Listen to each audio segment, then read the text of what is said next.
namna ya kuwa na kupata mwenzi sahihi. Baba, kwa jina la Yesu tusaidie tunapoanza sena hii ya mahusiano ya vijana. Mungu wa mbinguni, katufungue macho yetu tukaweze kujifunza. Nipake mafuta, nipe ufahamu, nipe uelewa, nipe ya kusema kwa watoto wako, kwa jina la Yesu, amen.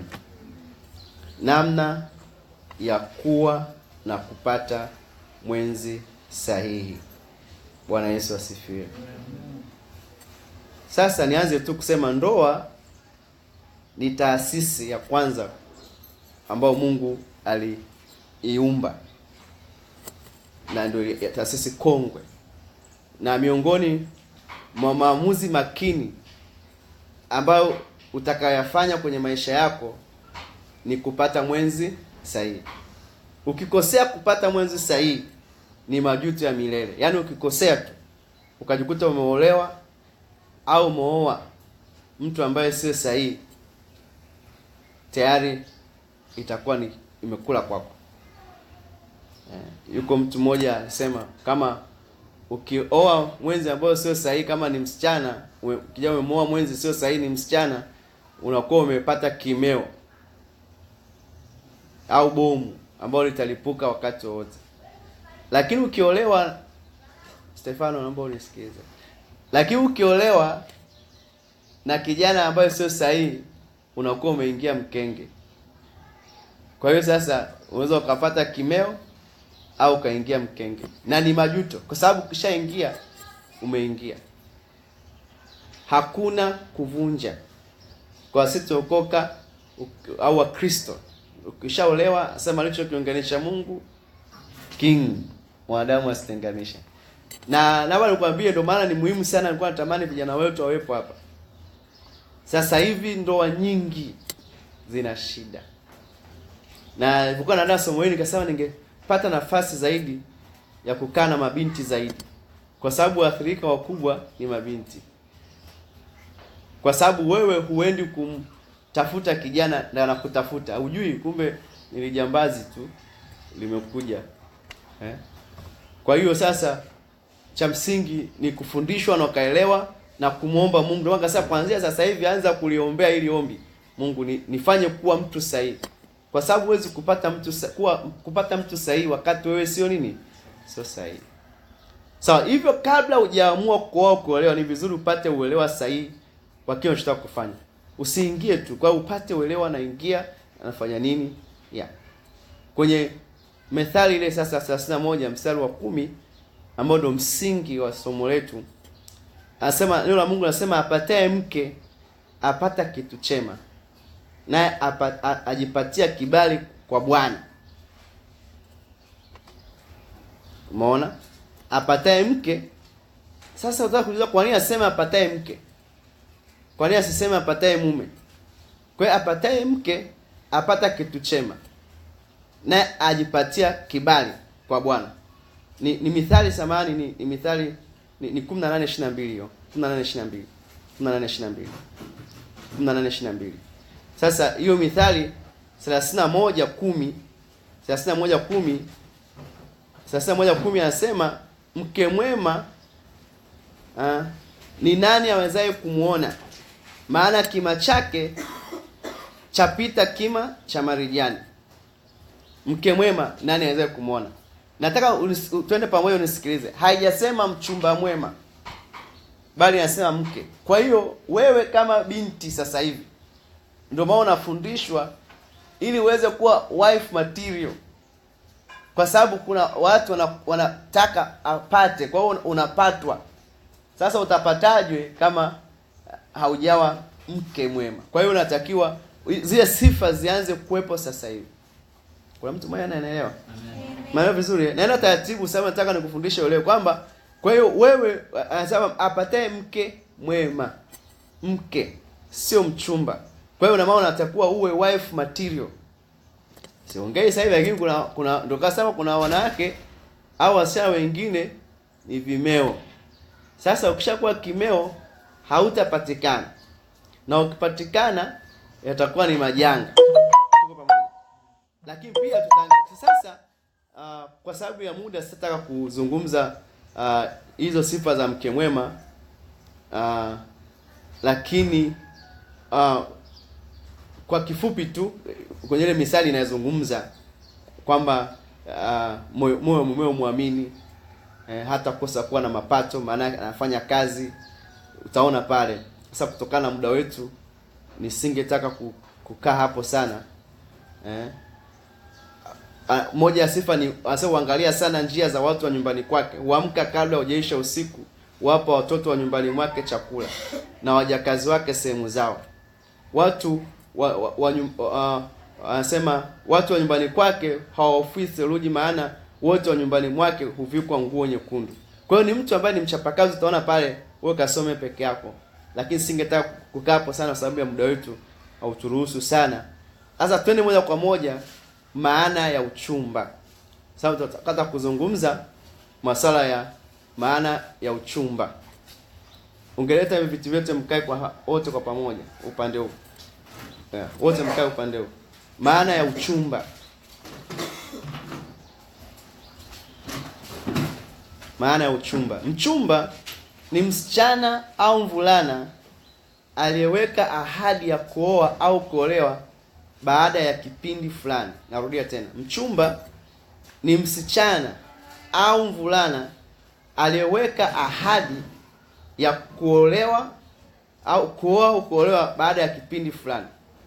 Hapo ndio tutasema ni uchumba, kwamba mnaweka ahadi kwamba sasa baada ya mwaka mmoja, baada ya miaka miwili tutaoana, baada ya miezi 6. Kwa hiyo mnakuwa na ahadi. Kwenye Mathayo 1:18 anasema kuzaliwa kwake Yesu kulikuwa hivi. Mariamu mama yake alipokuwa ameposwa na Yusufu, kabla hawajakaribiana, alionekana ana mimba kwa uwezo wa Roho Mtakatifu. Alipokuwa ameposwa, pale kwenye ile neno poswa, maana yake ndio alikuwa ni mchumba wa nani? Wa Yusufu. Na kwa nini walikuwa ni wachumba? Hawakuwa na shiriki tendo la ndoa. Sasa kabla hawajakaribiana, akaonekana na mimba, na Yusufu akataka kumwacha kwa sababu ana mimba kwa uwezo wa Roho Mtakatifu. Kwa hiyo ni makubaliano. Jambo la pili, ili uchumba uwepo, lazima pawepo na makubaliano kati ya watu wawili, yaani mvulana na msichana. Lazima mkubaliane. Kati ya mvulana na msichana kuwepo na makubaliano. Amos 3:3. Asa, je, watu wawili waweza kutembea pamoja wasipokuwa wamepatana? Uwezo ukatoka tu ukasema na nikwambie, naomba nikwambie hapo utashangaa sana. Wangapi wanajua kwamba mtu anaweza akasema wewe ni mchumba wake wakati hamjakubaliana? Wangapi wanajua hicho kitu? Yaani mtu anasema wewe ni mchumba wake na anaambia kabisa watu kwamba fulani ni hujamwambia, hamjakubaliana. Na hata akisikia na mchumba mwingine anakasirika. Mimi ilinitokea bwana. Yuko dada mmoja. Sasa mimi nilienda kuhubiri kwenye kanisa moja. Nilipohubiri pale, yule mchungaji akasema nitamfichaje rafiki yangu siri nzito namna hii. Kumbe yule dada kaenda kumwambia yule pastor kwamba mimi nimemchumbia na nimemlipia mahari, alafu nikamwacha nikachumbia msichana mwingine ambaye ni mama mchungaji. Sasa mimi jamani, sijawahi kulipa mahari wa msichana mwingine yote zaidi ya nani jamani? Ya mke wangu ambaye niko naye sasa hivi. Sasa ule mchungaji ikamsumbua, lakini mimi sijawahi kumwambia kabisa kwamba mimi nataka kumuoa au sababu akatuna anaposema hayo, mimi tayari process zote tayari ziko na mama mchungaji, tunaendelea. Kumbe kuna mtu kule kashajimilikisha mimi. Sasa mimi ni mchumba wake. Na akakasirika, na mpaka leo hii amenikasirikia. Mpaka leo amenikasirikia kabisa. Yaani akiniona angeweza kunipiga kibao, angenipiga. Lakini wala sijamwambia. Na pia yuko binti mwingine na yeye alisema ameoteshwa kwamba mimi ni mume wake, na taarifa zikaenda kabisa mpaka kwa mchungaji, lakini mimi wala sijui, na yeye akajua mimi ni alivyosema. Sasa inawezekana wewe hapa sasa hivi una mchumba lakini hujui tayari anasema ni wewe ni mchumba wake, sima. Lakini sasa pale ilikuwa hakuna uchumba, kwa sababu hatujakubaliana aende kule kwa mama Kegwe, hajakubaliana waende kwa mama Kegwe, au hajakubaliana. Kwa hiyo ni makubaliano. Kwa hiyo pale mnapoingia makubaliano, tutaja kuona hapo ndipo uchumba umefanya nini, umeanza. Kama hamjakubaliana, hata kuna vijana, hata kuna binti wengine kabisa anasema, au kijana anasema yule ni mchumba wangu, yule fulani ni mchumba wangu, anaweza kaambia na watu kabisa, wewe maskini wa Mungu wala hujui. Huo sio uchumba. Jambo la tatu, uchumba ni maisha ya mapito, inategemea na makubaliano ya wachumba husika. Uchumba unaweza kuvunjika wakati wowote, lakini ndoa haivunjiki. Uchumba ni maisha ya mapito, inategemeana na makubaliano ya wachumba husika. Uchumba unaweza kuvunjika wakati wowote, lakini ndoa haiwezi kuvunjika.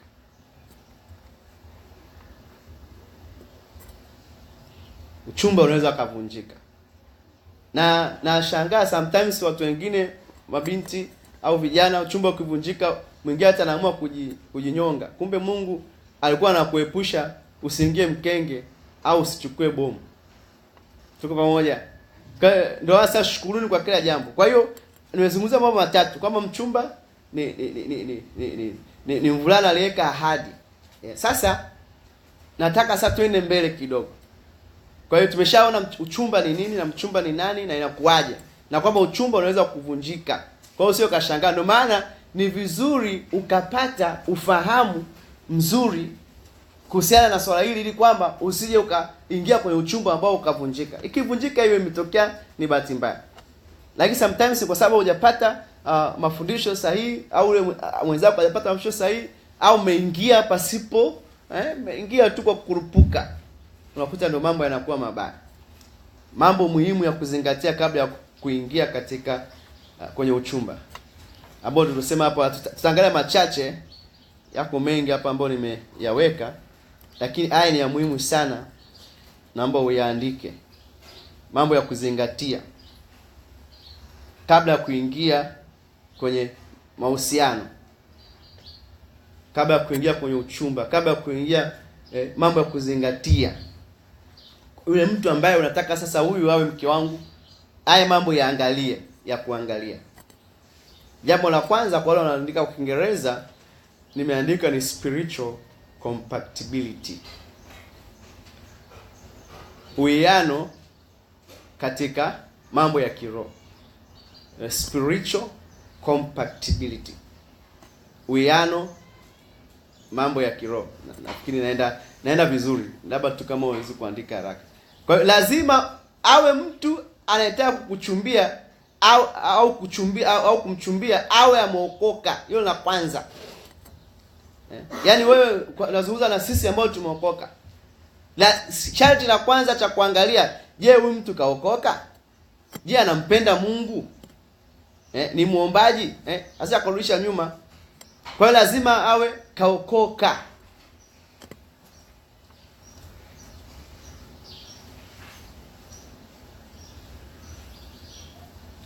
Hiyo jambo la kwanza. Haishauriwi kuolewa na mtu wa imani nyingine. Kwa mfano, kama wewe ni Mkristo, kuolewa huyu akae. Kama ni Mkristo, kuolewa na Muislamu au na Mbudha. Tunaposema imani nyingine ni nje ya Ukristo. Halo? Yaani naposema, naomba mseme amina. Halo? Nje, kwamba sasa yaani kama Muislamu au Mkristo akaoa Muislamu au Muislamu akamoa nani? Mkristo. Haishauriwi, kwa sababu kutakuwa kuna mgongano wa kimaslahi. Na tumeyaona hayo. Sawa? Sasa kama umeokoka, usikubali kabisa kuoa au kuolewa na mtu ambaye hajaokoka. Biblia inakataza. Yaani wewe kama umeokoka, si ruksa kibiblia kabisa kuolewa na mtu ambaye hajaokoka. Sio imani nyingine tu, hata kama ni Mkristo na hajaokoka. Kwenye ile Wakorintho wa pili sura ya 6:14. Aza msifungue nira moja na wasioamini watu wasiokoka, kwa jinsi isivyo sawa sawa. Kwa maana pana urafiki gani kati ya haki na uasi?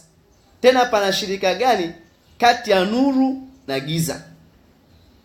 Leo hii kuna mabinti aidha kwa sababu wamekaa kanisani muda mrefu, anasema akia yote tu sawa, au wengine anasema ataokoka huko mbele kwa mbele. Lakini zaidi mbaya zaidi ambayo nimeiona, siku moja nilikuwa mahali, sio nimeambiwa, nimesikia mwenyewe kwa masikio yangu, kama hivyo kijana anasema, mimi napenda wasichana waliookoka kwa sababu wametulia. Kwa maneno mengine, hawawezi kuwa labda wanapata magonjwa fulani kwa sababu wametulia. Kwa hiyo hajaokoka, anataka waliookoka. Nimesikia hivi kwa matrix. Ni macho, masikio. Ni masikio. Nimesikia kwa masikio yangu kwamba anasema nawataka wale. Sasa anakupataje na wewe muokoka? Wengine wanaweza wakakuokokea. Yaani anaokoka kwa sababu yako. Kwamba pale Maranatha kuna binti na ameokoka. Sasa yule anajifanya ameokoka, anakuja anaingia kanisani, na hao wakija kanisani wanakuwa active. Yaani wanakuwa ni wa kiroho, sababu si anaigiza. Kumbe yeye lengo lake anamuinda fulani. Anaweza kaima mpaka kwaya. Lengo lake tu kwamba kwa hiyo utamuona ni wa kiroho na nini, na atakuwa mkarimu sana. Na mchungaji anaweza akawa karibu yake sana, sababu hata kama ni sadaka atakuwa anatoa kubwa. Lengo tu kwamba ampate mtu fulani, amemuokokea mtu fulani. Sasa akishakuoa, hii kuna kisa kimoja kilichotokea Arusha. Huyu dada alikuwa ni dada mmoja anampenda Mungu sana. Jamaa akamuokokea bwana. Hii ni kisa cha kweli kilitokea Arusha. Huyo jamaa akaokoka na akamwambia akaigiza. Alafu watu kama hao na uchumba wenyewe unakuwaga ni voda faster. Yaani ni shasha haraka. Watu akashangaa, huyu binti imekuaje? Basi na ikishafika swala la kuolewa, binti au kijana hasikilizi cha Mungu au cha mchungaji, cha mama, cha baba, cha bibi, cha shangazi, cha mjomba, cha paka, yeye hasikilizi tena. Yaani sasa hapo kichwa chake kinakuwa yeye ni kuolewa tu kama hivyo. Kwa hata umwambie, yule anakueleza kweli. Nimeona huwezi kumshauri akakusikiza, haiwezekani. Yule alishauriwa wapi? Lakini alichokipata ndio sasa ni majuto ya milele. Kumbe wameolewa, wameshaolewa, anameremeta.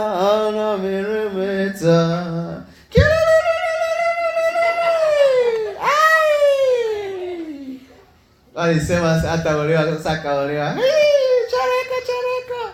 Watu wakala pilau, kanywa soda. Najua bwana na yenyewe, najua kuolewa na kuoa ni kama tu msiba tu ulivyo.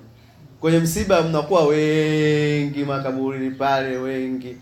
Hatimaye baada ya siku 3 unakuta umebaki peke yako. Sasa kwenye ndoa nyewe mnajikuta ni saa hiyo mnabaki nyewe wawili sasa.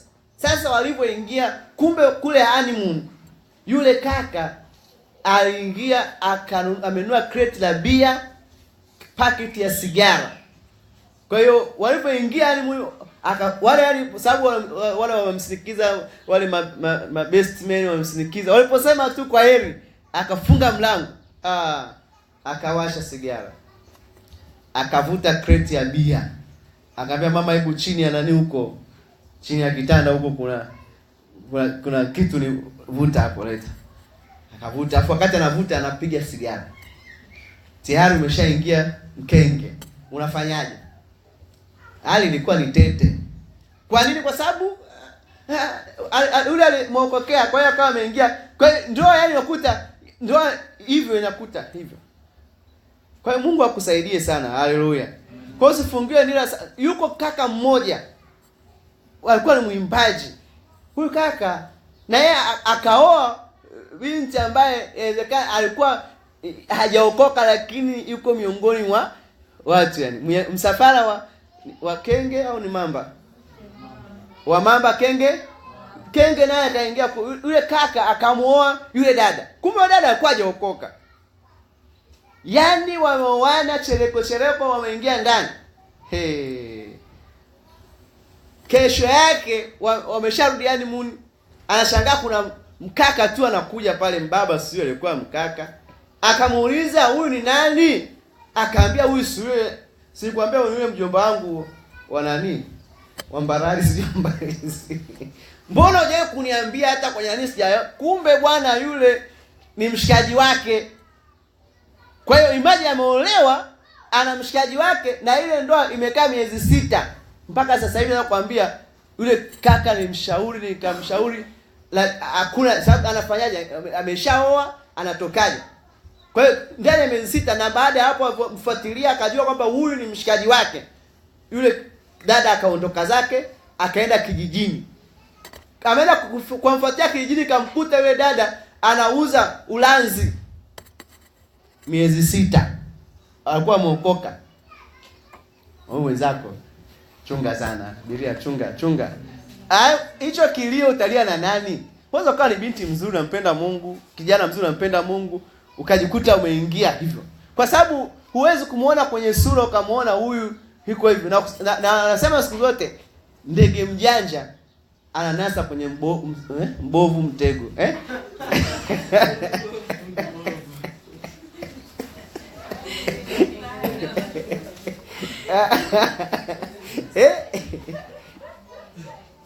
anadasa kweli tudugove. I say kuna watu bwana yani sasa hivi panya wamegundua mtindo, wananunua element. Wanafanya ambaye element weka mtego ule. Haleluya. Tuko pamoja. Sasa usio kwa hiyo hii si maloni wewe cheka, lakini ni serious issues.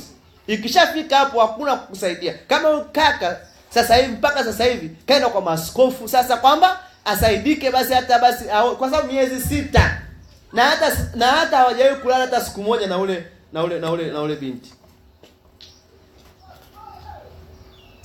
Kuna nyingine ambayo nilipata ya ajabu sana.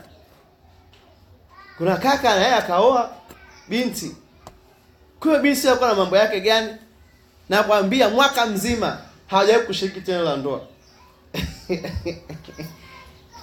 Kuna mambo yapo. Kwa hiyo nataka nikwambie usifanye tunapofundisha hivi ndio sasa jamani njooni msikilize ili uelewe unaingia wapi. Bwana Yesu atusaidie. Unaweza kujiuliza, je, naweza kuolewa na mtu wa dhehebu lingine? Kwa mfano, wewe ni Mpentekoste, unaweza kuolewa na Mkatoliki. Wewe ni Mpentekoste, unaweza kumwoa Mluteri.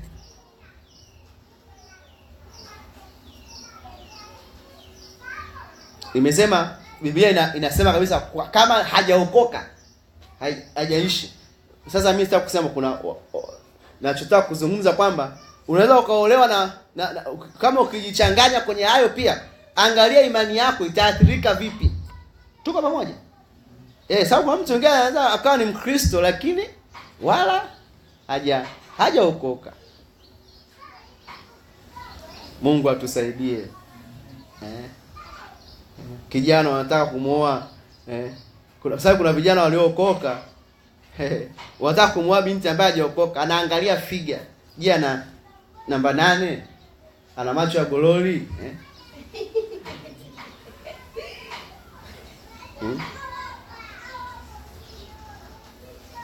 Ana macho ya gololi?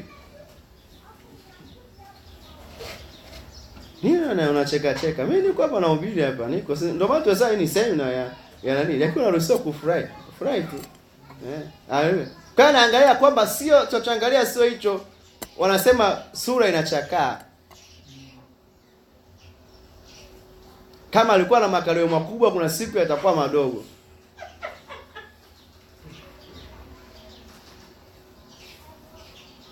Sijui unaelewa. Kama ulikuwa unaangalia maziwa, kuna siku atafanya nini? Yatakuwa malapa.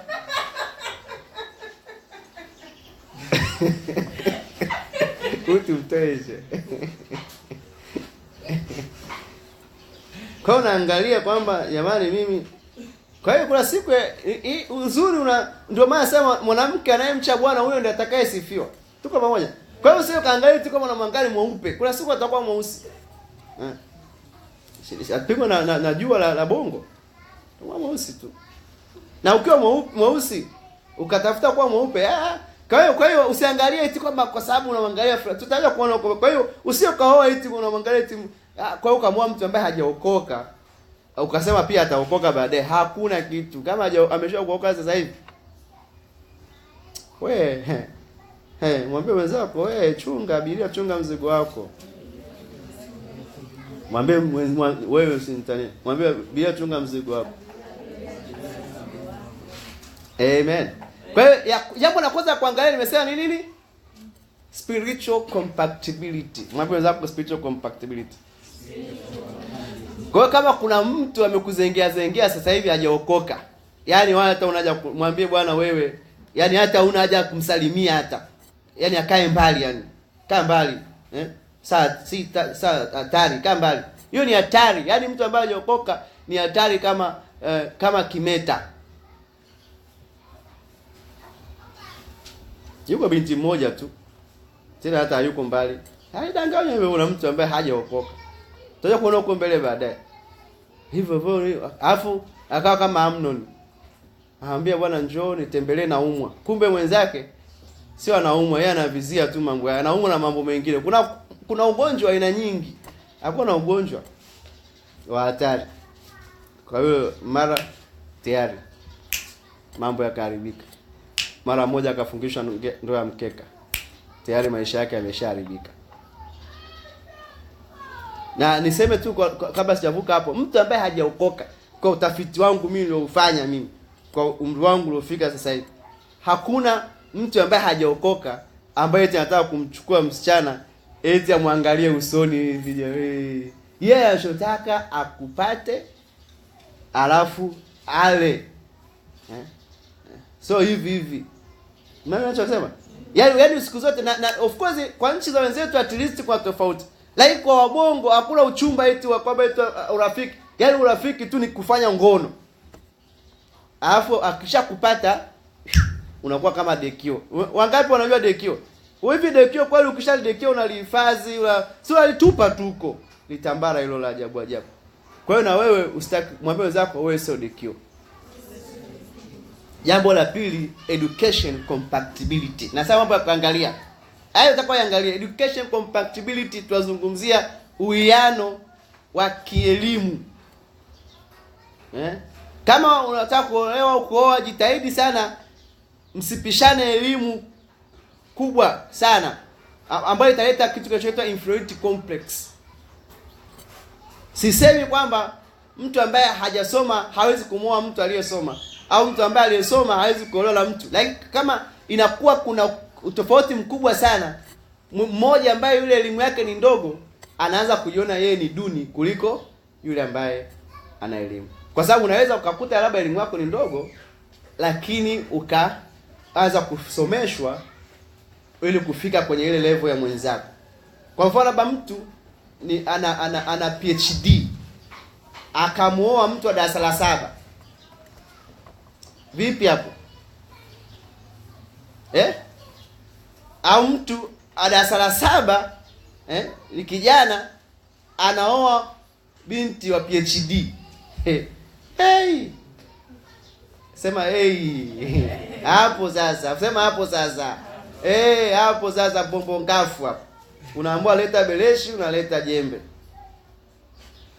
Yule anawaza mawazo yake, Hapo anakuwa anaongea Kiingereza. Sasa unakerwa. Sasa kwani lazima ongee Kiingereza? Sasa mwenzako tayari wageni wake ndio hivyo wa Kiingereza.com hivyo. Kwa hiyo kunakuwa kuna inferiority complex kwa bora hata aliyesoma awe ni baba sio mama. Mama ndo ana PhD wewe la 7. Mbona utakuwa usboy hivi bila kunani? Utakuwa usboy unatumwa. Unafanya hivi. Mungu atusaidie. Kwa hiyo nachosema kwamba elimu zisipishane sana. Sijasema kwamba mtu ambaye mwenye elimu kubwa hawezi kumuoa mwalimu ndogo kama utaweza kumuendeleza yule mwenzako. Kwa sababu kwa kweli hamtaweza kuendana hata kidogo. Yaani haiwezekani. Mtu ana masters ya 7, hamtaelewana.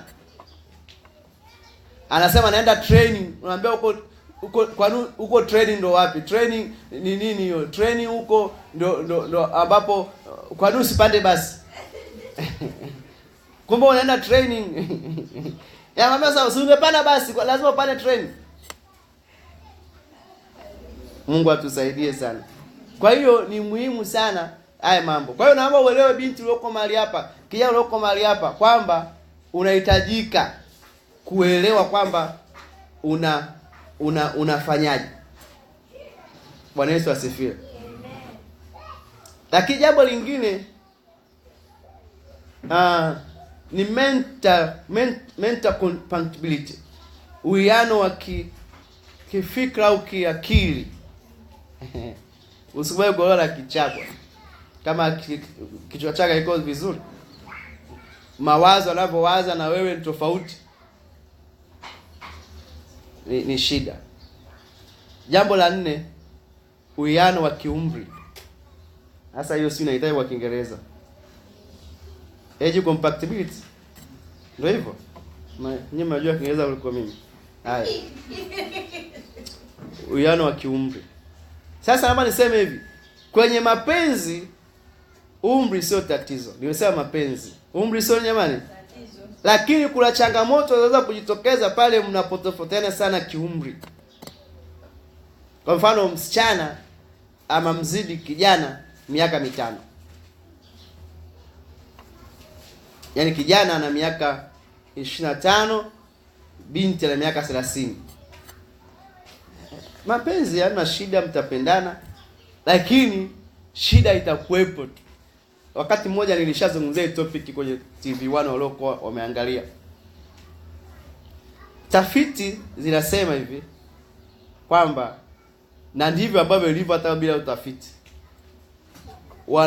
wanaume wanakufa mapema sivyo kabla ya wanawake. Tuko pamoja. Lakini pia kabla sija kwa wanaume huko, kwa wanawake kuna kitu cha menopause, kukoma hedhi, si ndivyo? Kwa hiyo kadri ambavyo umri unazidi kuwa, unavomzidi mwenzako, unajikuta wewe chance yako ya kupata watoto inapungua. Umeelewa? Lakini hapo nisikilize, kingine kitachozaliwa wewe kama umeolewa na yaani umemzidi umri kijana yule. Shida nyingine itakayotokea wewe utakuwa yani kwamba kama umemzidi umri, wakati mwingine utakuwa pia na wivu ambao umepita mipaka. Kwa sababu unasema kweli alipoenda kula jakutana, kwa sababu jamani kuna urembo. Yaani kadri ambavyo umri wa binti unavyokuwa kwenye miaka 18 mpaka 23 pale kuna piki ya ile urembo wa binti unakuwepo.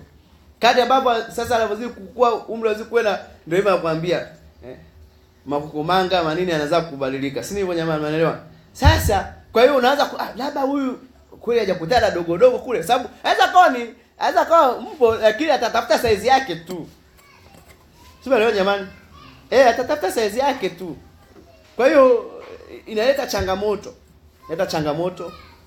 Utaanza, lakini kama sasa tuje kwa upande wa kwa hiyo mimi ushauri wangu au wanavyoshauri wana saikolojia ni kwamba at least kijana wa kike wanaweza yani wakao umri sawa na kijana. Yaani kama na miaka 30 na wako na miaka 30. Hiyo ni sawa. Au binti akawa na miaka 32, kijana akawa miaka 30, bado ni sawa. Lakini ukishaanza kwenda 35, huyu ana 30, yani tayari ni shida.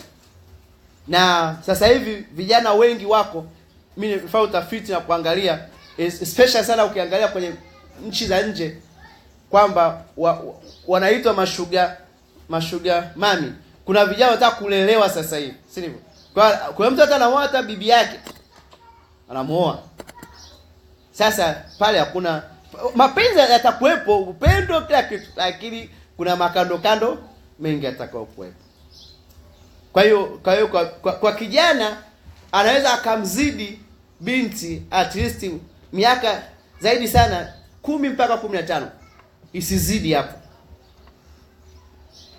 Ikishazidi hapo kuna shida.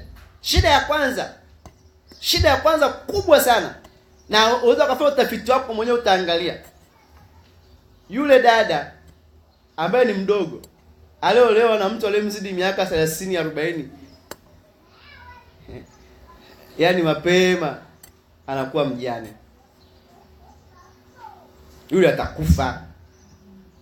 Lakini hata kama ni vijana wadogo wameoana, kwa mfano labda kijana labda na miaka 45, wewe na miaka binti na miaka tuseme 30, si ndivyo? Au hivyo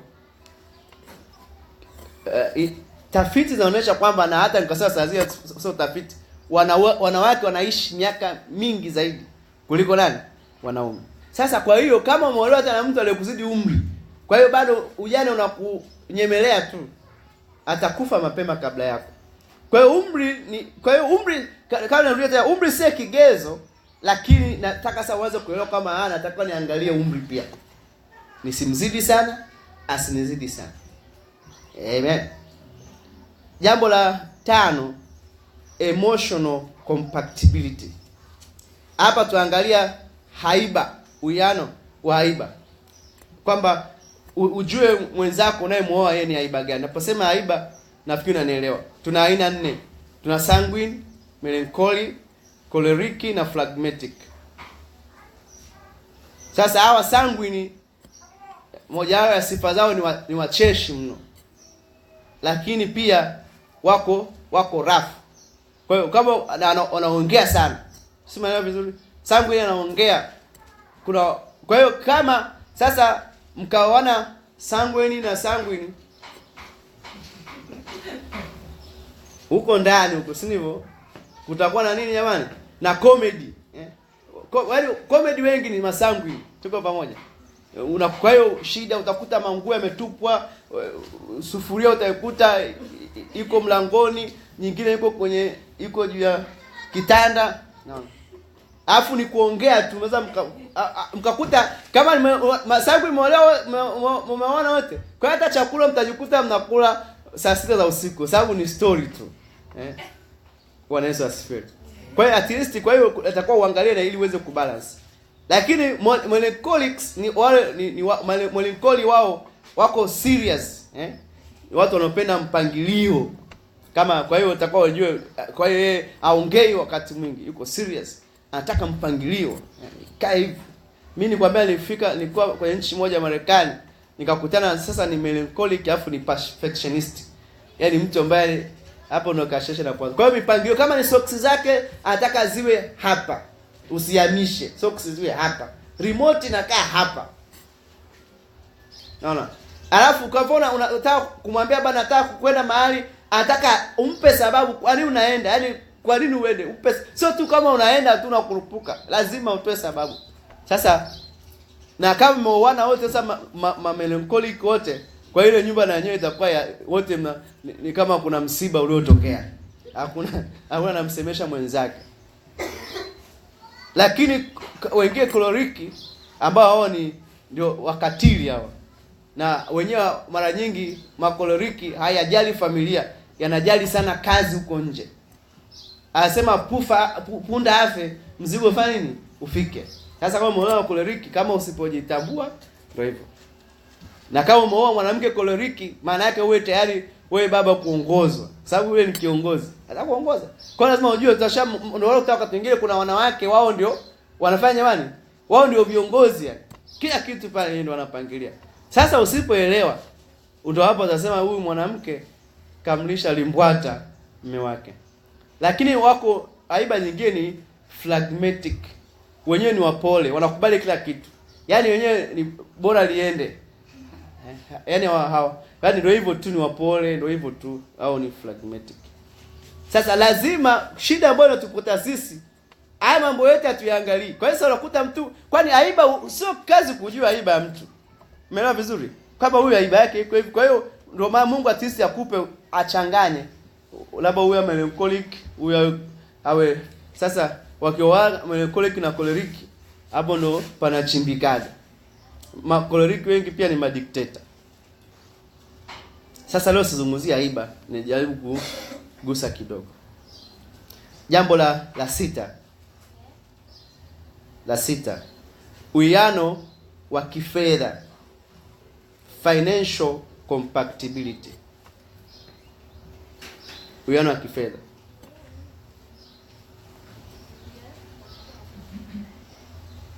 Mimi najua hapa wadada wengi hapa, maombi yenu mnaomba kwamba litokee litajiri limoja lenye vogu, lenye majumba, si ndivyo?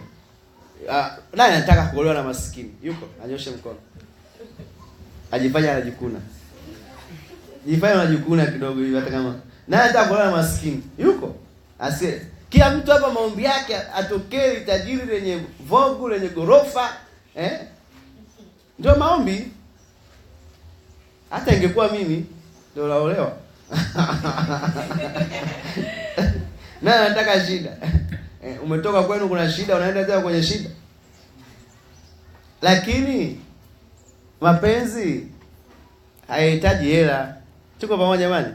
Unaweza kuwa maskini wala mkao mnapendana, na ukawa tajiri na mambo yakawa ni magumu. Kwa hiyo watu wengi wanatafuta, unaweza ukapata mtu mwenye hela lakini ukaishia kwenye majuto. Hata si hela usile. Najua matajiri wengi pia na wenyewe ni wabaili sana. Yeye anachoangalia ni kwamba miradi yake inaenda, sio wewe. Kwa hiyo ukawa kuna wengine, hata nimeona wamama wengine wamezao wana gari, lakini muulize kama aliwahi kupanda hilo gari, labda kama anaumwa anapelekwa hospitali serious kabisa, apande hilo gari. Hela hizo unazisikia tu. Kama hawajaokoka wengine, unakuta wababa wenye hela, hizo hela wanazokula ni mchepuko. Anaweza kumjengea nyumba, anaweza kufanya, lakini sio wewe mke wake. Utaangalia tu. Ndio ile wanasema utaona kwa macho lakini hautakula. Sasa kama umeolewa na hela, hapo ndio shida inapoanzia sasa. Hapo utaanza kujuta. Lakini karne hii ya kwetu sasa hivi imegeuka. Vijana wengi wanataka kuoa wasichana wenye hela, wenye mshiko. Sema mshiko.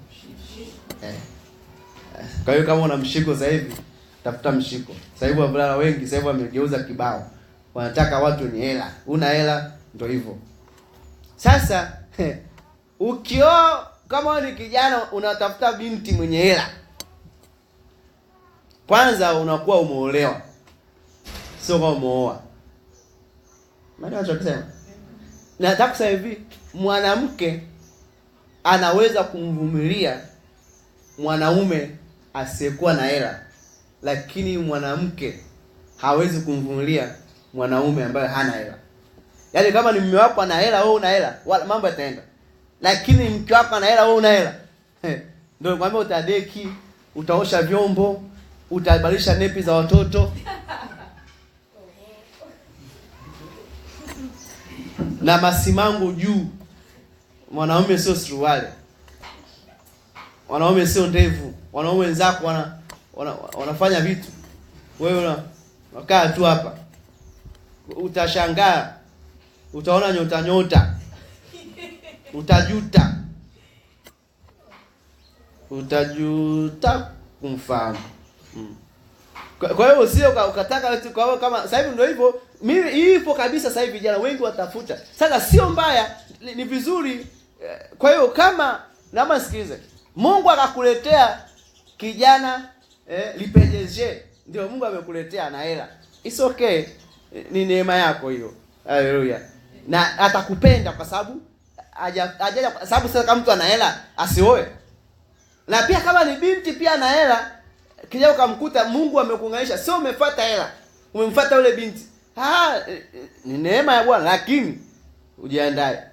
Yaani kwa hapo kwa kijana, kwa sababu Biblia inasema kwamba yani wewe utakuwa utunze nini? Familia. Mungu atusaidie sasa hivi mabinti, mnanisikiliza.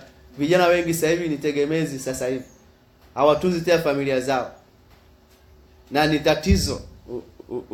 Ndio hivyo. Kwa hiyo lazima uangalie pia uwiano wa kifedha. Usitake kwamba utafuta tajiri sana, lakini lazima at least basi.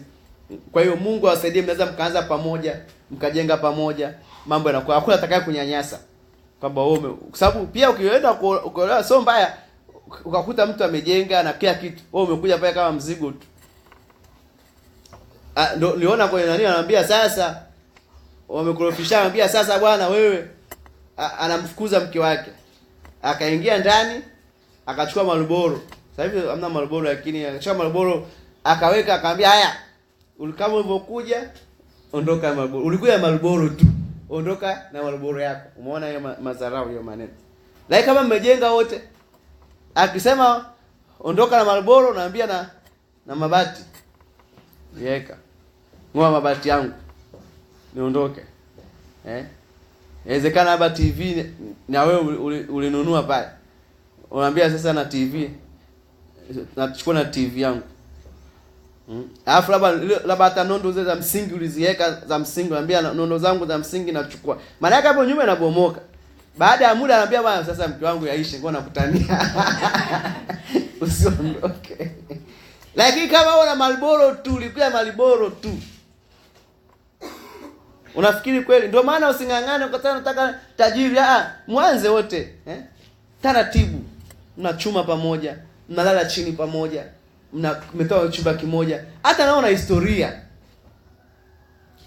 Na anajua kabisa mtu wangu kachangia. Ndio maana mimi nataka nasemaga, wanasema hivyo wenyewe. Behind every successful woman there is a woman. Lakini pia nataka kusema behind every successful man there is a woman, and behind every failure man there is a woman. Msituletee sisi kwamba nyewe tu. Kila nyuma ya kila mwanaume aliyefanikiwa yuko nani? Mwanamke. Lakini nyuma kila mwanamume aliyefeli yuko mwanaume. Mwanamke. Kama angalia alipoanguka Adamu, nani alikuwa nyuma yake? Si Hawa. Mungu atusaidie. Amen. Sawa. Nataka nifike pointi ya 10 nikuruhusu kuuza swali hapo. Anasema lakini jambo la 7, wakati wa kuoa ukifika utajua. Usiwahi wala usichelewe kuoa au kuolewa. Usifanye haraka kuoa au kuolewa. Usiache shule ili uolewe. Narudia tena. Wakati wa kuoa ukifika utajua. Usiwahi wala usichelewe kuoa au kuolewa.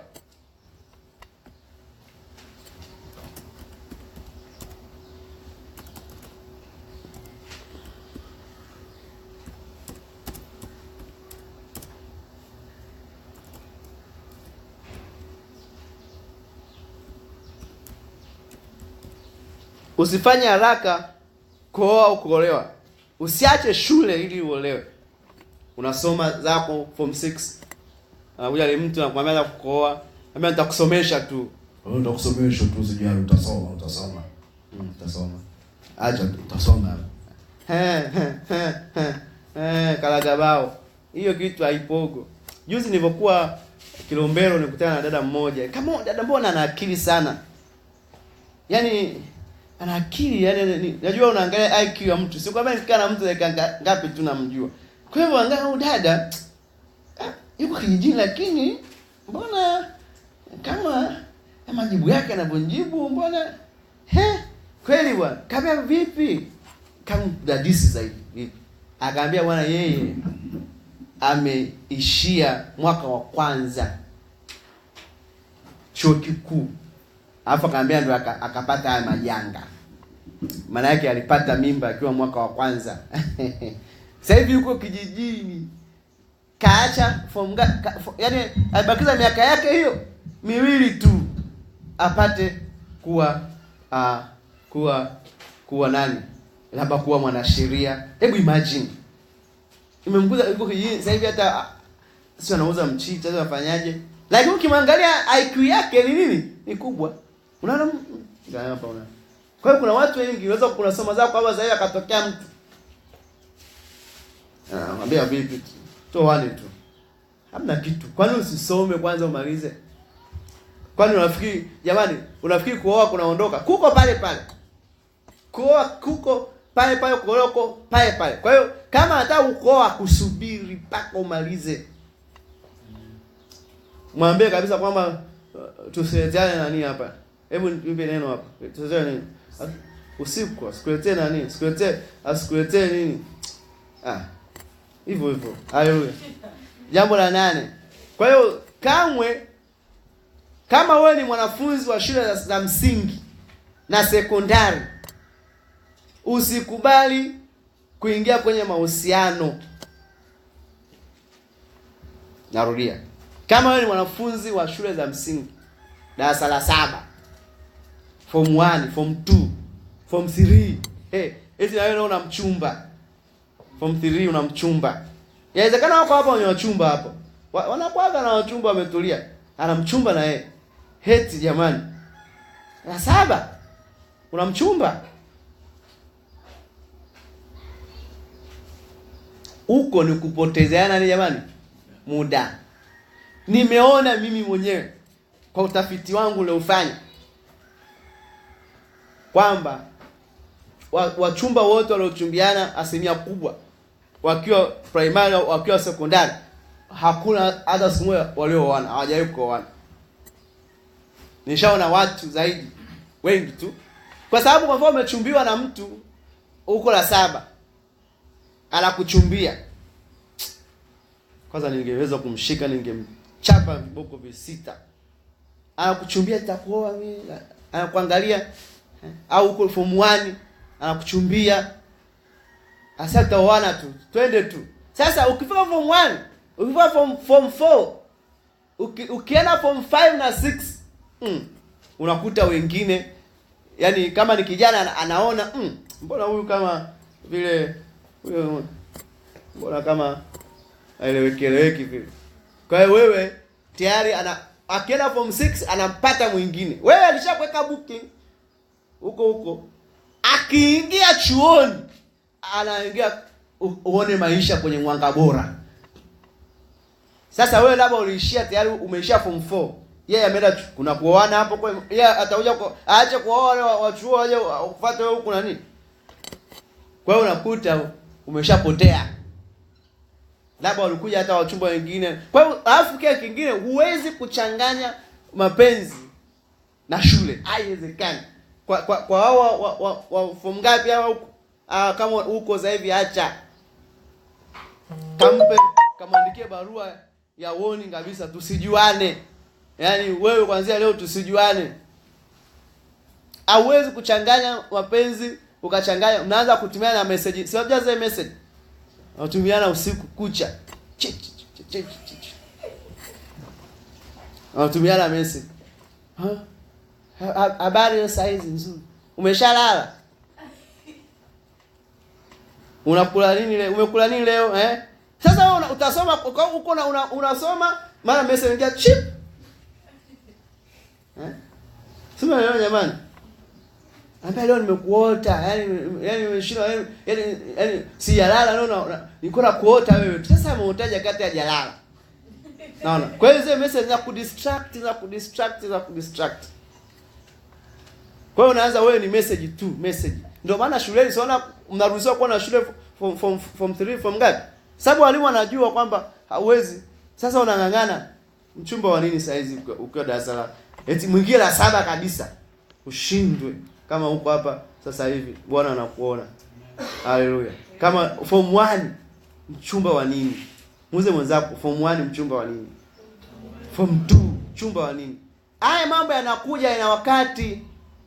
Anasema mabinti ya Yerusalemu, siamshe mapenzi kabla ya wakati wake. Utaweza. Mguse mwenzako masikio, mwambie utaweza kuchanganya mapenzi na haiwezekani. Yaani mapenzi na yenyewe ni shule nyingine. Inahitaji muda. Inahitaji muda. Mtu anataka aongee na wewe, kwa mfano mwingine anakupigia simu, unaongea kama ndo ni techno mpaka masikio yanapata moto. Kwa hiyo nasema kama wewe ni mwanafunzi wa shule za msingi na sekondari, usikubali kuingia kwenye mahusiano. Ni vigumu sana kuwa makini katika masomo yako na mahusiano kwa wakati mmoja. Subiri. Jambo la 9. Nazungumzia mambo ya kuzingatia. Usimpotezee mwenzako muda. Kama unajua una mpango wa kumuoa au kuolewa naye, usianzishe mahusiano. Usiweke booking. Yeye sio tiketi ya ndege au tiketi ya gari. Inakuwekea booking tu. Najua kwa mtu anaweza kuangalia akakupenda kwa uzuri wako, akaona akasema hapa bwana, hapa nisipofanya haraka watakuwa moyo yatapita. Sasa usiweke booking akati ajua kabisa kwamba hakuoi, au mwingine anakubali akati ajua sasa huyu sitaolewa naye, huyu hamna kitu hapa, huyu hamna. Sasa hapo ni kupotezana muda. Na maana nikwambie, naomba sikize, mambo ya uchumba na mambo ya ndoa ni mambo ya kiroho kabisa. Unapoweka booking, unakuta watu wengine kama ule ana mpango wa kukuoa, umeelewa, au una mpango wa kuolewa naye, akakuwekea booking, maana yake unazuia wale waoaji wasifanye nini? Wasije. Ndio maana tuwashauri mabinti na vijana, usivae pete ya uchumba au pete ya ndoa wakati una uchumba wala una ndoa. Mtu akiona kama mtu amevaa pete, si anajua wewe umeolewa. Usifanye mambo. Kwa hiyo usimpotezee mwenzako muda. Kama unajua kasa huyu simtaki. Kwa mtu, hata mabinti wako hapa, wengine wako hapa, wanaangalia kama anaangalia kabisa, anakuja kijana.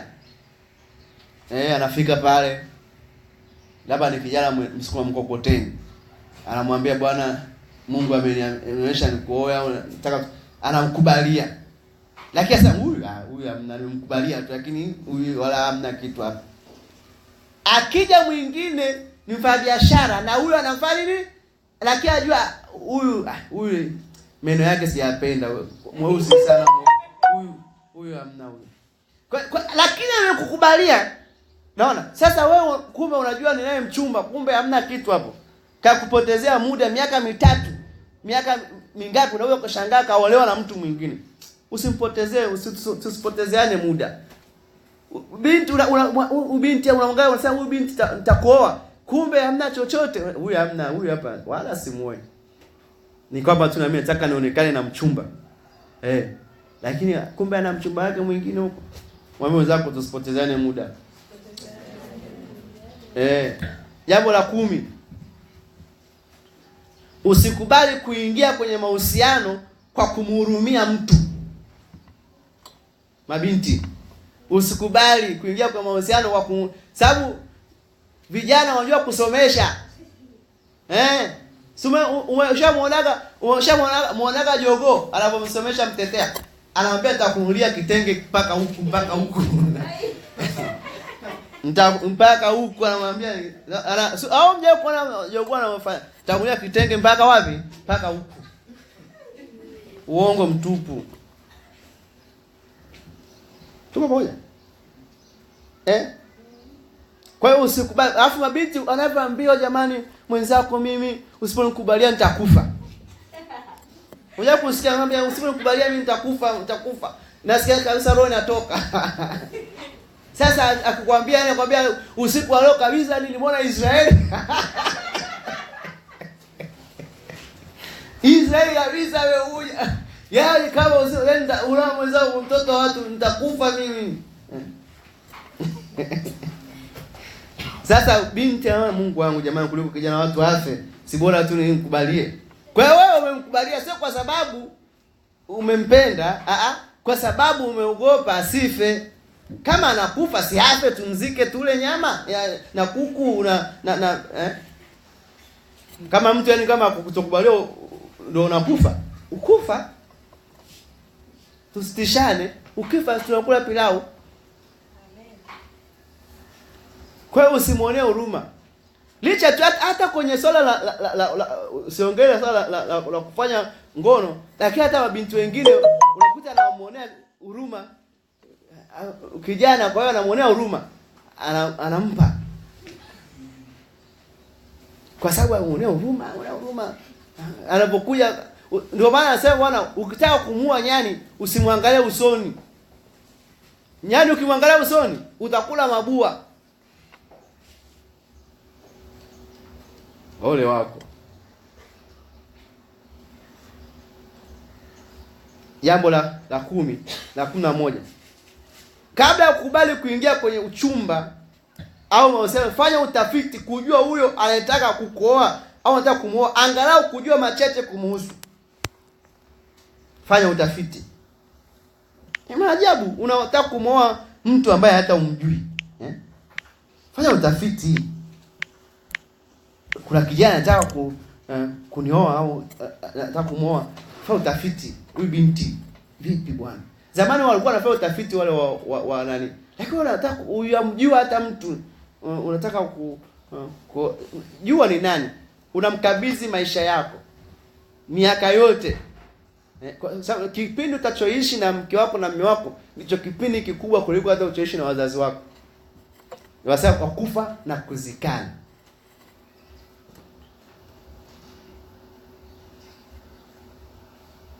Jambo la 13.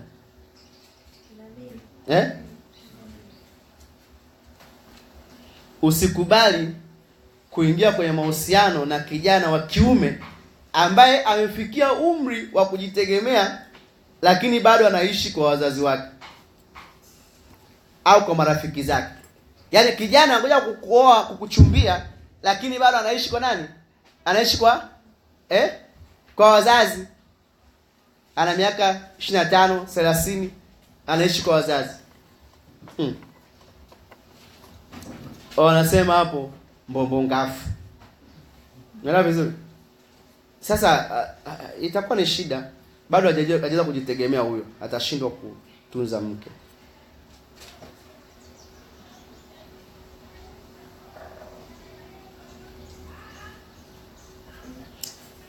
Na la 13, kama ni kijana wa kiume, usikubali binti akulipie mahari.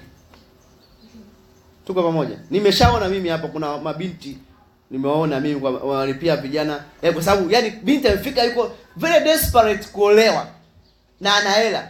Kabla anamlipia kijana mahari. Na wewe kijana usikubali kulipia mahari. Kwenye tamaduni za Kibiblia, tuko pamoja, wazazi ndio walikuwa wanalipia mahari nani? Watoto wao. Na hata kwenye baadhi ya mila kama sisi wa Masai, baba ndio ana wajibu wa kulipa. Sijajua kwa makabila mengine, nisiseme kwa sababu sijafanya research hiyo. Baba ndio ana wajibu wa kulipa mahari ya mtoto wa kiume. Kwa sababu na yeye alilipiwa mahari na baba yake, na yeye anatakuwa alipie. Lakini sasa hivi wazee wa sasa hivi wamepinda. Ni kupinda huko, si ndivyo? Ni kupinda. Kwa sababu mzee anamwachia kijana wafanye jamani, alipe mahari. Sasa mzee kapinda, kijana naye kapinduka. Sasa kwa hiyo ndo hapa analipiwa mahari na kwa sababu ana hela hapa, nikwambia kuna wana anaangalia ana hela anambia analipiwa mahari na sasa hapo au mimi hata sishauriki vijana kuchangisha. Yaani eti kijana kabisa unachangisha mahari ya kuoa mke wako. Huo mke mnaoa wangapi? Hujawahi kuona kuna hata anasema mzee changie ya kuoa au mtu anachangisha hela ya pete ya uchumba, anachangisha hela ya pete ya kuvika hiyo tayari nishakwambia mental compatibility. Angalia huko gorofani tayari kuna nini? Kuna manyamnyamu kule. Aya, au binti ndo unanunulia kijana pete ya kukuvisha wewe. Hiyo nayo ni maajabu ya duniani. Ambaye kushangaa ya Musa, mnaona hayo ya nini, ya Firauni au ya nani? Hebu jiulize tu mwenyewe unanunulia. Sasa sababu ile ndio si ndio zawadi. Yeye ndo anakupa na kwambia nini? Sasa yeye tena wewe ndo, kwa hiyo wewe baadaye utaona maneno huko ndani. Wewe mnunulie pete mlipie mahali, sasa subiri, sasa mmeingia. Hela bwana, hata unaona sasa hivi hela zinapunguaga, zinaisha. Huyo nakwambia, huyo mwanaume hata leta hata inaitwa kwa Kimasai subenge. Subenge ile pini ile ndogo ile pini ya hata nunua hata pini. Hata nunua unga, hata yani wewe ndio utatunza hiyo familia wewe mwenyewe. Kwa sababu kama mtu amesha kununua pete ya kumvalisha mke wake na mahari, sasa si ndio hivyo? Na aanza hata kana mnaweza mnakano wale walomchangia pete walomchangia mahari ndio ataenda kuwapata changie hela za kununua hata chakula pale nyumbani. Mzee, hapa leo hatuna kitu, aviala leo. Ni baba. Mungu akusaidie. Jambo la 14 niende hapo. Nimalize hapa kipengele. Usikubali kuingia kwenye mahusiano kwa kigezo cha mtu kuambia kuwa Mungu kasema au kaona maono. Mungu anasema pande zote, na wewe hakikisha umethibitisha kuwa ni Mungu. Mtu anaweza kuambia Mungu kasema kwamba wewe ni mchumba wangu. Mungu. Sio yeye, Mungu. Kwani Mungu anaokoa au ni yeye? Halo? Nishakwambia ule mfano wa ule kijana wa kijijini. Si niwaambia kwamba yeye akachukua tochi kule kijijini, kuna nyumba za tembe. Akachukua tochi kubwa ya Mchina. Akaenda kwa binti ambaye kwa ametaka kumuoa.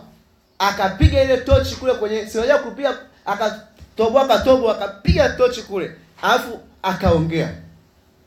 Binti Mary, kesho atakuja kijana kavaa shati nyekundu na suruali nyeusi. Huyo ndio mume wako, usimkatae. Binti pale na kunena kwa lugha. Ananena kwa lugha, asante Yesu, asante Yesu. Kesho saa 7 kijana kwa unahitaji mambo mengi, katafuta shati lake sababu kwa na shati nyekundu na suruali nyeusi, anaitinga pale, anakuja, anatembea taratibu. Saa 7 akosei, unamwona wewe anatokea pale tena kama ana simu yake kubwa kabisa ameshikia hivyo, anatembea kabisa kama anatembea pale. Ukimwona anasema Bwana ndio huyu hapa. Huyu Bwana jana usiku Mungu alisema shati jekundu, suruali nyeusi na amevaa hivyo. Anakuja na kuambia.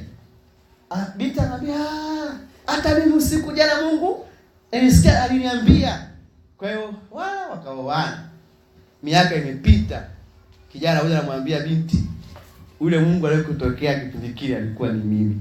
Nimeshaoana, nimeshazaa watoto. Lakini wengi wanatishwa pia kusikia Mungu ameniambia. Mimi namshukuru Mungu nilivyoenda kumchumbia mke wangu, sikumwambia Mungu ameniambia. Nimueleza tu kweli. Shida kwa nini uko wapi? Sisi umempenda mtu. Kwa nini kumpenda mtu ni dhambi? Mpaka umsingizie Mungu. Huo nao ni uoga huo. Wengi wanaogopa. Jambo la 15, nafikiri mambo yako mengi, sikiweza kumaliza haya. Nikuwa uliza swali kwenye hichi kipengele. Usichumbie au kuchumbiwa na mtu usiyemjua vizuri. Mmekutana sokoni, kwenye lifti, kwenye basi, kwenye Facebook, Twitter, WhatsApp, mmekutana huko. Japo mahusiano yenu yanaweza kuanza popote, lakini mmekutana Facebook. Nafikiri angalia ilikuwa ni picha moja ya Nigeria, yuko walichumbiana kwenye Facebook. Wakatumiana picha. Watu kwenye picha kwenye Facebook wanazitengeneza vizuri. Kumbe huyu kijana alimtumia ule unapiga alafu atupigia picha nzima. Passport inapigwa hapa hivi. Handsome boy. Very handsome. Kapiga ni kwenye picha na ni moja ya Nigeria. Wakachumbiana, baby I love you. Nini. Basi wanatumiana message. Mpaka sikiwa naenda. Akamwambia marafiki zake, wale shoga zangu shosti leo wanakuja mshua hapa. Kwa hiyo wakakaa pale. Jamaa akapanda ndege kafika kule na kumpokea. Hey, kufika kumwangalia mtu mwenyewe ni andunje. Fupi hivi. Si unaweza ukapiga mayowe kabisa. Mungu atusaidie. Au unaweza umemchumbia kama ni binti akati anapiga picha zake zile kapaka shadow kaeka layer 3. Na yeye kuja kumwangalia uso wenyewe. Unakimbia. Lakini ulipomuona saa ukiwa ndio huyu kweli, ndio wewe, ndio mimi, Facebook.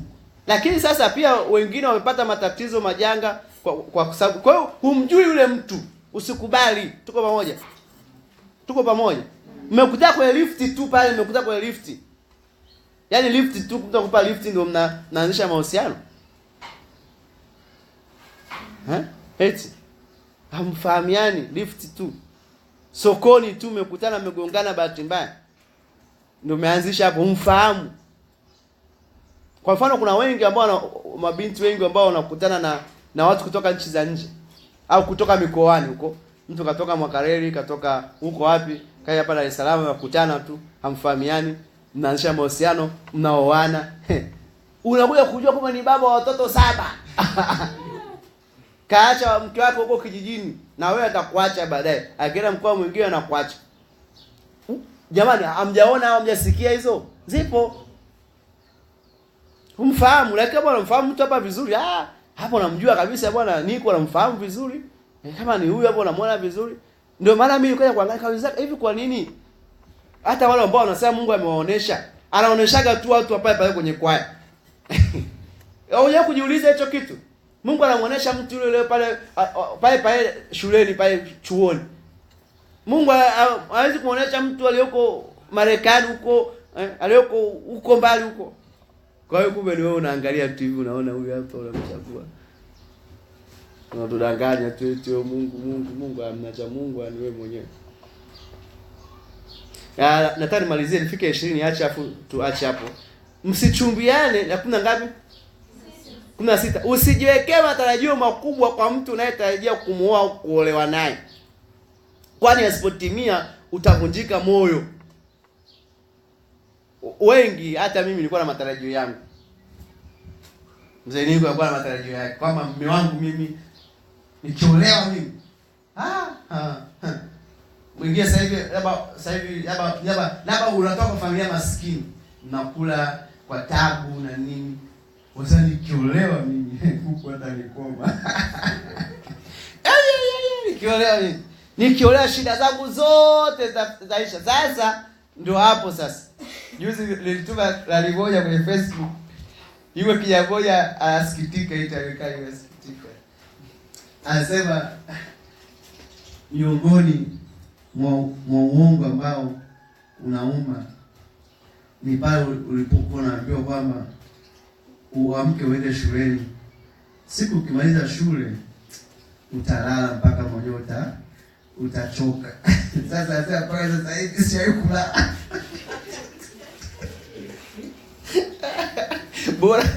Bora hata kelala. Wewe sasa hivi unalala wakati hadi ya shule ya mtoto hamna. Unalala wakati unadai kodi ya nyumba. Unalala ndio na kabisa, unaona usingizi ndio kabisa, yani hamna kabisa. Sasa ndio hiyo ambayo na wewe matarajio na wanazaga mga anaanza nikioa mke wangu atakuwa ananisugua mgongoni huko. Si ndivyo? Ndio hivyo, ndio anawaza atakuwa ananitoa out, atakuwa ananifungulia mlango, atakuwa anafanya nini. Sasa unakuwa na matarajio, kuna wakati ndio hivyo. Ya matarajio yote yanakuwa hayako kama ulivyo. Sasa usijiwekee matarajio makubwa sana. Tuko pamoja? Yapo, lakini kwa utafiti unavyoonyesha haya matarajio hajafikia 100% ideal ile kwamba sasa yale ulotarajia yote hamna kitu. Mwingine hapa ni mwanaume anasema nikimuoa mke wangu atakuwa akinifulia nguo zangu. Kwa mfano, sasa hivi kuna mashine najua. Atakuwa ananifulia nguo zangu na kunipigia pasi. Sasa ndo anashangaa, yani anaoa yani hata socks hazifuliwi. Kwanza pasi yenyewe tu yaani kwanza wamama wengi waga ni wajanja. Unamuoa tu siku ya kwanza ukiwaambia akupasie. Kama hajaunguza hiyo suruali, ataweka upindo sasa atakuwa kaya hapa hivi. Yeye ataweka kwa hapa. Utawaambia kupasia. Wewe kiao kupasia leo. Uzipasi. Unasema Mungu nikishaoa mke wangu atakuwa ananipikia manjumati. Yaani manjumati, yaani mke wangu, yaani si tena unakula sasa hivi mtaani huko unakula chips na wale wewe wenyewe vijana mnakula chips na pizza. Tafiti umetoka. Sasa ndio unamuoa mtu ambaye hajui kupika. Yuko dada mmoja aliambiwa pika wali na nazi. Si akaleta nazi nzima nzima.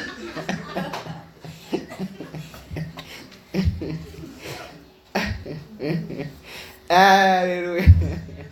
Amna ajui apika. Wako wadada ndio kama dada huko hapa hujui kupika. Nataka leo nikwambie kajifunze. Nenda shule. Katika vitu ambavyo siku moja mimi ni mtafiti wa kujitegemea. Kabisa, mimi ni mtafiti. Yaani dakika moja tu nafanya utafiti wangu. Nilikaa siku moja walikuwa naosha vibajaji vile. Wakaanza kuongea. Avoongea mimi kajichomeka na mimi kama miongoni mwao. Nasikiliza. Hata mimi sasa hivi bwana mimi nyumbani kwangu silagi mimi lazima mke wangu mimi anipika kabisa, yani chakula kipika ni sio kitamu. Kwa hiyo mimi nakula ama ntilie.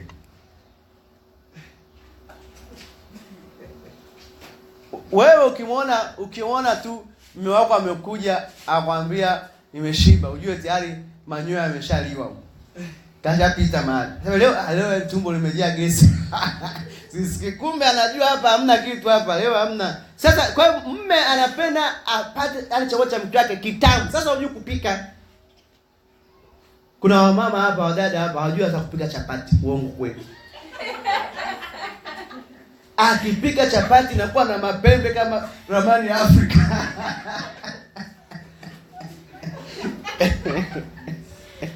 Mwingine anapiga chapati kama ile nani ya kurusha, yani ikakata kichwa. Yaani kurusha hivi, inakata kichwa. Sasa mwambie apike ugali. Ugali una mabude kama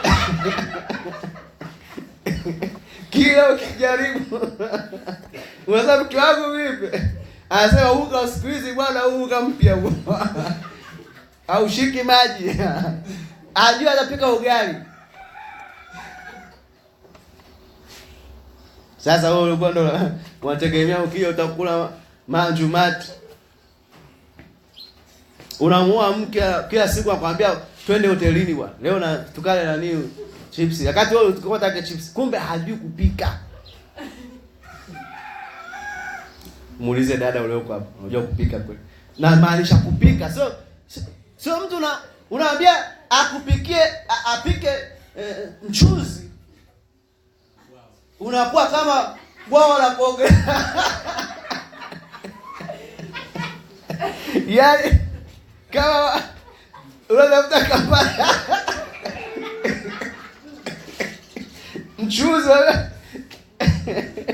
yuko dada mmoja alikuwa anapikaga ubwagwa. Sasa alikuwa ni mwaya na usio dada alikuwa nani.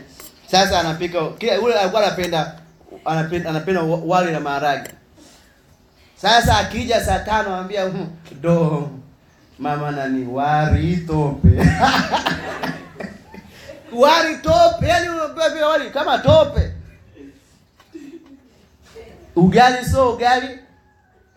Wali so wali. Kama wageni wapo anambia jamani hebu ngoja tu kidogo. Kwa hiyo unakuta yani, kwa hiyo mtu ule wali hata kula unashindwa kula sababu sio tope, sio wali, sio ugali, iko katikati. Sasa wali tope alafu bwawa la kuogelea. Hujawahi kukuta amepika nyama, wali nyama, yani mchuzi na nyama vinatengana. Chumvi iko huku, nyama iko huku. Kweli utakuja kweli wewe, utakuja kweli kuna nini? Utakuja kula kweli?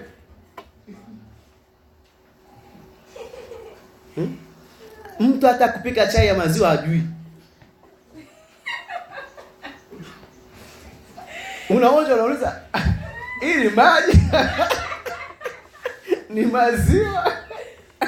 Au muuze wenzako unajua kupika kweli. Sasa wewe kwepa tu. Kwepa sasa hivi. Jifanye mjanja, kwepa tu. Utakuja kule. Utakutana kule. Ndio utajua sasa. Mungu atusaidie. Wewe mnanena anachokisema? Kwa hiyo unaweza kuwa matarajio kukuta ndio hivyo. Wewe atakufulia nguo, akifua. Siku ya kwanza tu akifua, unaambia mke wangu, naomba tu ache. Nguo ilikuwa nyeupe, unashangaa imekuwa nyeusi. Hajui kufua. Hajui kutandika hata kitanda. Atatandikaje kati nyumbani kwa kamka na ishia zake. Hajui, unashangaa jamani. Hii kitanda mbona shuka limekaa siku 5? Mungu atusaidie jamani. Mimi nakwambia kwamba unakuwa matarajio yakawa nini? Tofauti na jinsi ambavyo utegemea. Kwa hiyo binti wako mahali hapa jifunze. Sio mabinti, hata vijana wa kiume mjue kupika. Amen. Nasema mjue kupika na nyie. Sio siku mke wako anauma hata hujui cha mtu hata koroga uji hujui. Mtu anakoroga uji anaweka kwanza unga kwenye moto afu anakuja anaweka nani? Anaweka maji. Anashangaa ugali unatokea badala ya uji. Mwangu kwa pika nini? Mtu wangu kwa kusogea na kukorogea uji. Sasa uji unakorogwa hivyo kweli? Hajui chochote. Toni unajua kupika? Naona bwana.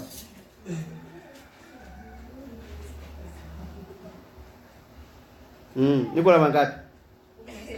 17. Msichumbiane leo mkaoana kesho. Jipatie muda wa kutosha katika mahusiano. Wanashauri kima cha chini kiwe miezi 6. Na kima cha juu kabisa kiwe miaka 3. Voda fast. Mtu anakuchumbia leo, hapa tuoane kesho. Yaani hata kisheria haiwezekani.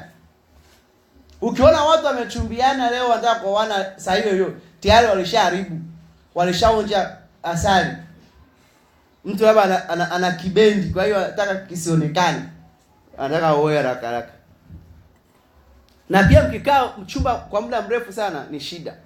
Lakini mnapokaa kwenye uchumba kwa muda, tunataka kuangalia huko mbele, ni muda wa kuchunguzana, kuangalia, je, huyu unataka kuoana naye kweli yuko sahihi? Tuko pamoja? Ndio sahihi kweli, kwa sababu uchumba sio ndoa. Amen. 18. Kamwe msifanye mapenzi kabla ya ndoa. Wimbo ulio bora 3:5. Upendo haupimwi kwa kufanya tendo la ndoa kabla ya ndoa.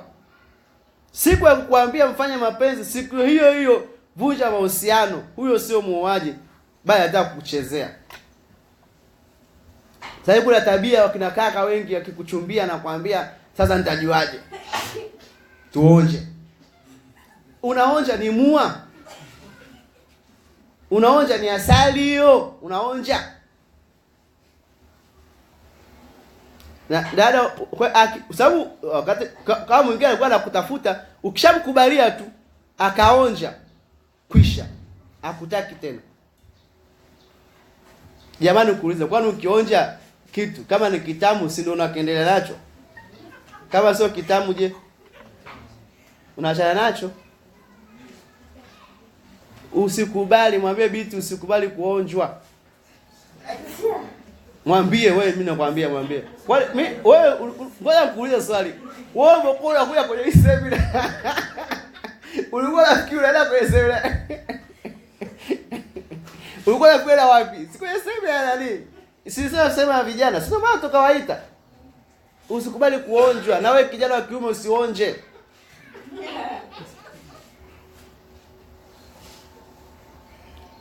Kuna wengine wasikubali.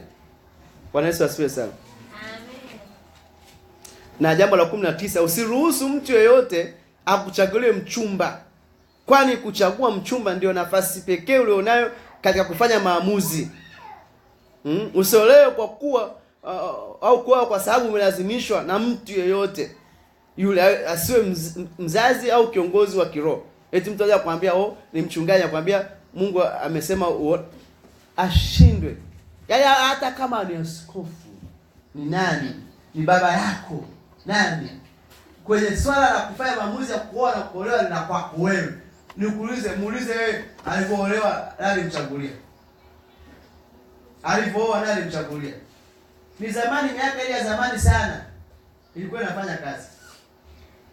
Kwa sababu nikuambia ukikuta umepata kimeo au umeingia mkenge, unafikiri kwamba si utaenda kwa ule mchungaji? Utaenda kwa baba kama sio baba? Watu bwana, usione usoni hivi wanabadilika. Na wengine wanaficha makucha yao sana sasa hivi. Unakaona kama ni kabinti kapole kaingize ndani. Ndio utajua. Tunafika kumbe ndio hivyo. Sasa ndio hapo umeshaona nini? Uwezi, kwa hiyo ni Mungu mwenyewe ni kati. Na kwa hiyo wewe chagua wewe mwenyewe ndio ufanye maamuzi, sio mtu akuchagulie.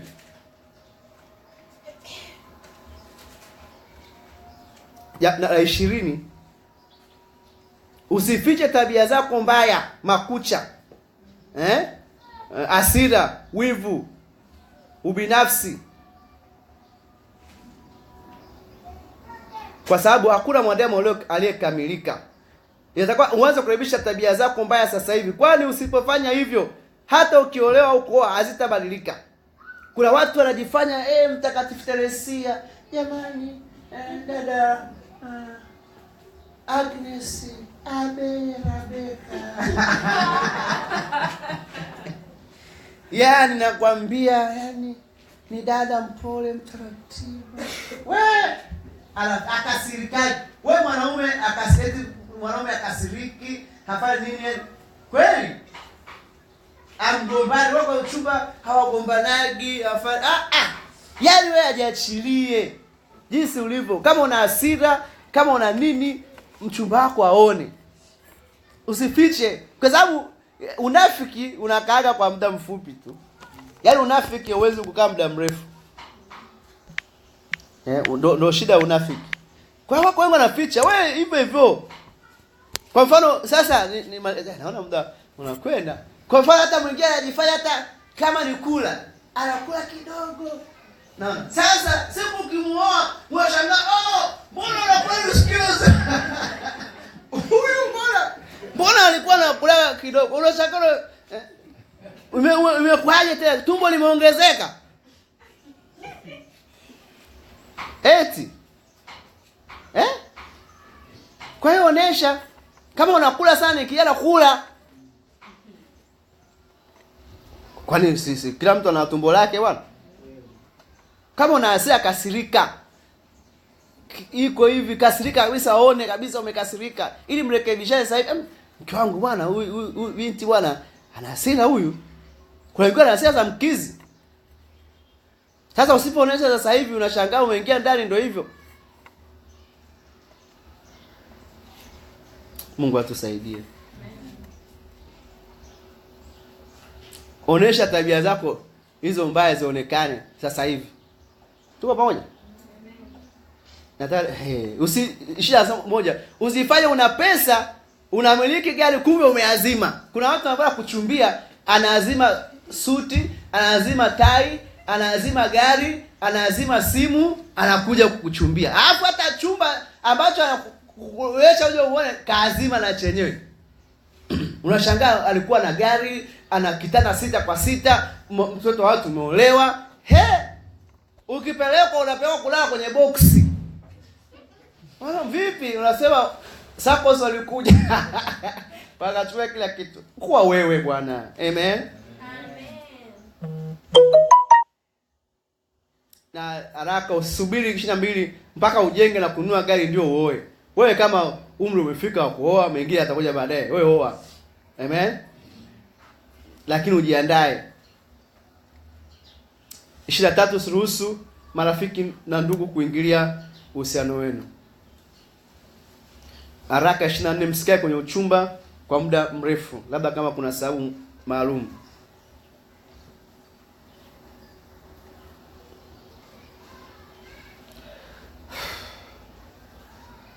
Waweza kuuliza umri mzuri wa binti kuolewa ni kati ya miaka 20 mpaka 30, na umri wa kijana miaka 25 mpaka 40 hapo. Hiyo ni 25. Upande wa kike ni sawa, ni 23 mpaka 33. Lakini kwamba sio kwamba lazima ni sheria wa Maina wa Uajemi.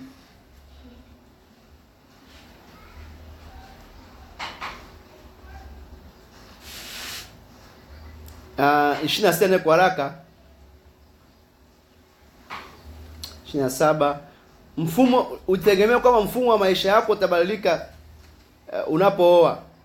Kwa hiyo utegemea kwamba hujaoa ulikuwa huru, au ulikuwa huru, sasa maamuzi yako yatabadilika, kila kitu. Kwa hiyo ujiandae kwa hayo. Marafiki, namba 28, marafiki watabadilika unapooa au kuolewa. Mimi nilivyooa ilichotokea, mimi kakaangu alikuwa rafiki yangu sana, nikashangaa urafiki ule unaisha, unahamia kwa mke wangu. 29, maumbile yatabadilika baada ya kuoa au kuolewa. Kuna walionenepa sana na kuna waliokonda sana. Jambo hilo lisikushangaze zaidi sana. Bwana Yesu asifiwe sana. Mwanamke akishazaa mabadiliko yanatokea. Kwa hiyo kama ulikuwa unaangalia sasa, ulikuwa unaangalia maziwa, ulikuwa unaangalia makalio, ulikuwa unaangalia utashangaa mabadiliko yanafanya nini? Yanatokea. Na la mwisho, majukumu yataongezeka. Bwana asifiwe. Kwa hiyo tulikuwa tunaongelea mambo ya kuzingatia.